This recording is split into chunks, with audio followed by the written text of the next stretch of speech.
So for my choice speech, I decided to talk a little bit about my parents and how they came to the United States and just about them. I feel like I like to tell their story a lot, so I wanted to do that as my final because I feel like I can ramble all day about it and I don't even need to study it.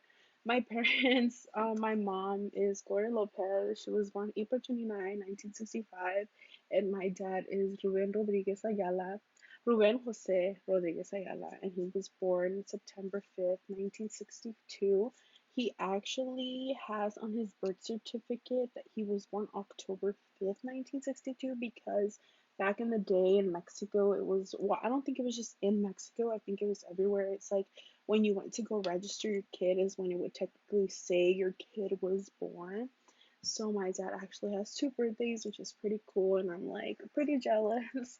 But my mom and my dad did grow up in very low poverty from the young age.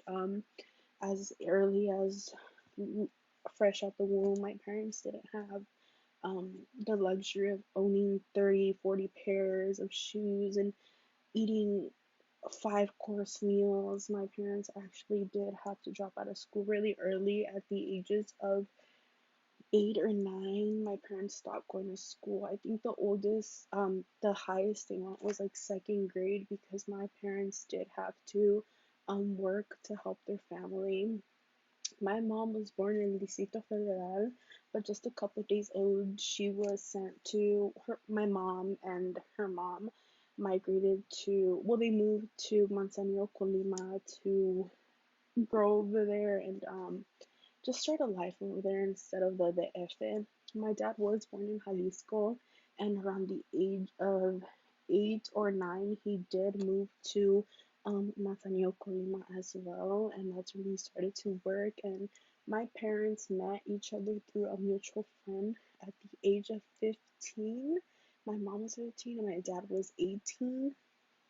My mom already had my older sister, and my parents did meet and they did fall in love, I guess, at a very early age. And the first thing they ever wanted to do was just have kids. So my mom did have my sister at the age of 15. She was already with her when she met my dad. And then a couple years, 2 years later, she did have my other sister. And then she had my other sister. So keep in mind, I have four sisters and five sisters with me, but I have four sisters. One of them was already with my mom when she met my dad, and then I had three extra sisters with my dad now, with my mom's husband now. And my parents did decide, like 1983, that they actually wanted to move to the United States and have a better life because Mexico wasn't just cutting it for them, you know.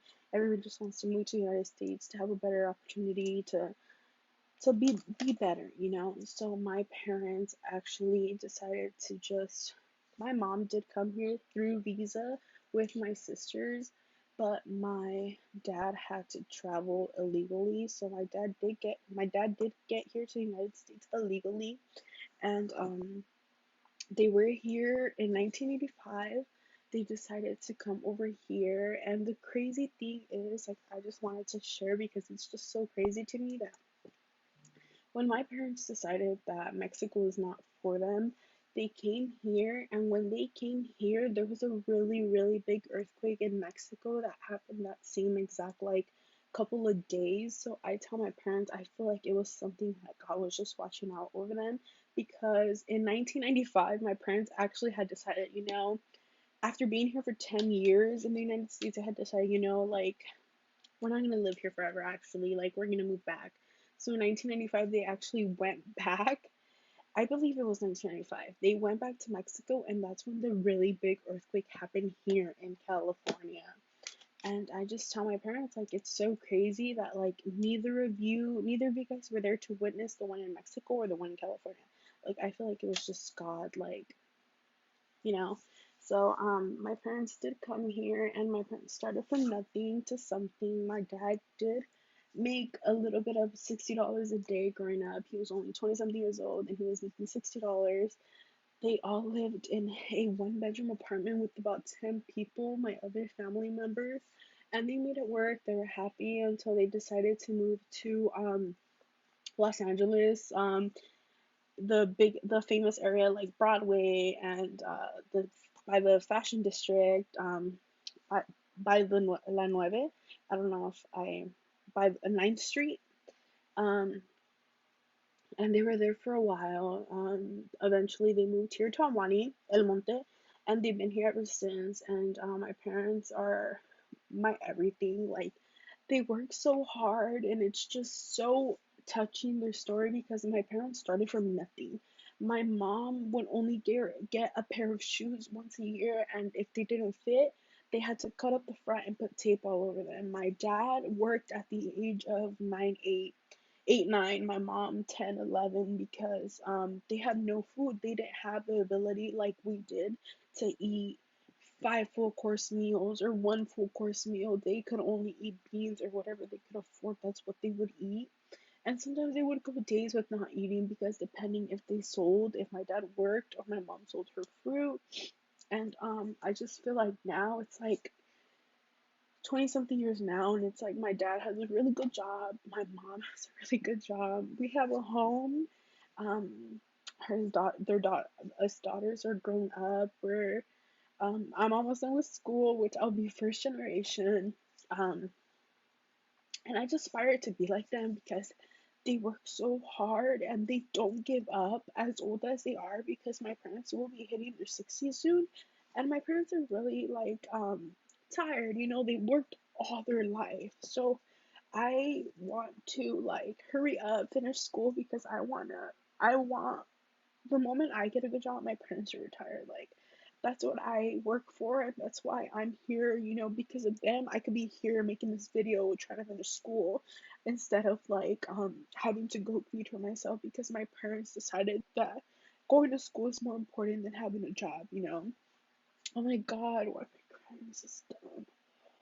And I just wanted to share the story because it's just my parents. I feel like it's just in general, like everybody comes here for a better life. But sometimes it doesn't happen, sometimes it does. And I feel like my parents worked really hard and got very lucky.